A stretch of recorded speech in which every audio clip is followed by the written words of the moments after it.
Les SUV polluent autant qu'un pays comme le Japon, d'après une étude publiée par l'Agence internationale de l'énergie. Si les SUV étaient un pays, il s'agirait du sixième plus gros émetteur de CO2 au monde, juste derrière le Japon. Cette nouvelle publication prouve une nouvelle fois à quel point le succès des SUV impacte lourdement le climat. On parle évidemment des SUV thermiques, hein, pas électriques. Hein. Même si, bon, les SUV électriques, c'est pas non plus la panacée niveau écologie, vu qu'ils pèsent la plupart du temps en plus de 2 tonnes. C'est assez moyen. Donc les véhicules devraient représenter 45% des ventes de voitures dans le monde dans les prochaines années. Un autre chiffre décrit bien la popularité des SUV. On en comptait 50 millions autour du globe en 2010, 320 millions en 2022.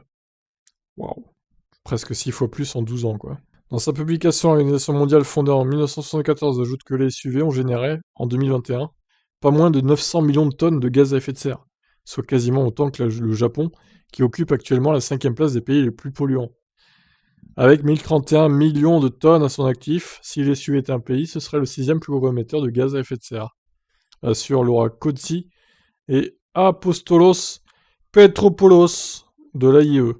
La Chine détient la palme avec 10 668 millions de tonnes de CO2 émises chaque année, suivi des États-Unis, 4 713 millions, de l'Inde, 2 442 millions, et la Russie, 1 577 millions. À titre de comparaison, la France semble être un bon élève, avec 277 millions seulement de tonnes de CO2 émises par an.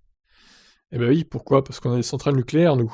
Ça change tout. Oh, mais la Chine, c'est pas possible, ils sont en train de détruire la planète, putain. Oh là là. C'est plus de 2 fois plus que les États-Unis, quand même, qui polluent énormément aussi, hein. Qui eux-mêmes polluent 2 fois plus que l'Inde. Oh, quelle folie, quoi. Pour remédier au problème, l'Agence internationale de l'énergie appelle à la mise en place de politiques soutenant une transition rapide vers les véhicules électriques et des incitations à remplacer au plus vite des SUV qui consomment de l'essence ou du diesel. Par ailleurs, l'AIE recommande aux autorités de légiférer autour du poids de ces véhicules. Outre le fait qu'elles consomment plus d'énergie, les voitures les plus grosses ont des besoins plus importants en minéraux stratégiques car les SUV sont équipés de plus grosses batteries. C'est vrai. Sur ce sujet, la France a été pionnière puisque notre pays impose depuis ce 1er janvier 2022 un malus au poids sur les véhicules lourds.